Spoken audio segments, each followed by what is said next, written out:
If you, like me, hate minivans but still have a muy grande familia, then you need to check this out. It is the 2017 GMC Yukon Denali, and it's huge. And you can actually get an even longer one, which is called the Magnum XL. No, just XL. Yeah, that's the one. Yeah. And of course, what you get with a longer one is the ability to put more in the back. It's pretty up. Prices start at $79,165. But our tester model was about 10 grand more, since it had almost all the bells and whistles. For the family, you get rear captain seats that are wonderful and can also fold flush to the third row, making a massive loading bay. The third row is power stowable, and when up, provides enough room for another 2 adults. Keep in mind that child seats can only go in the middle row. With all seats up, the trunk is 433 liters. Well, not really, because it looks kind of small, but fold the seats flat and bam, 1,464 liters. Whew. Practicality is really awesome, as the power tailgate is huge, and you can also only pop the window open to quickly grab stuff. Inside, you literally get everything you need.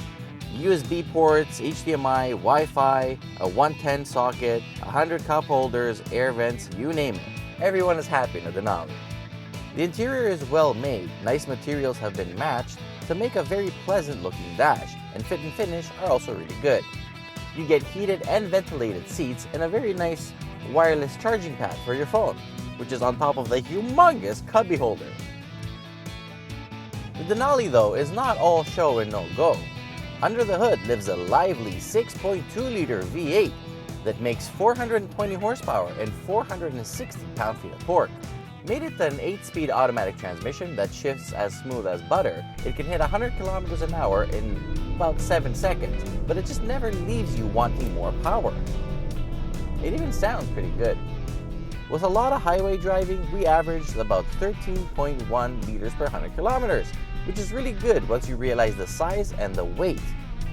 The active cylinder management and grille shutters seem to be working pretty well, and the only thing missing is probably a start-stop system. Speaking of highway though, this is exactly where this thing shines. It's really comfortable, really quiet, it purrs just over 1500 RPMs, and you know what? The suspension is pretty good, it makes potholes disappear. However, if a big pothole hits that rear axle, it does tend to jump a little bit.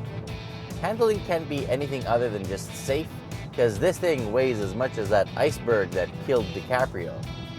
It's really nice to drive though, despite its size, it's very stable. It has a really tight turning circle, so maneuvering around in tight spots like parking lots, there's no problem whatsoever. It's great. This thing is really unbeatable in terms of roominess, practicality, and having the low-range transfer box is a huge advantage. And keep in mind, you can tow up to 8,100 pounds. That's no joke. I have to say, I really like the Yukon Denali. Even my kids really enjoyed it. I hooked up my Chromecast on the HDMI port, then hooked it up to the Wi-Fi, then casted their favorite shows on the screen in the back. The LTE is amazing. So for all these reasons, my overall score is an excellent 9 out of 10.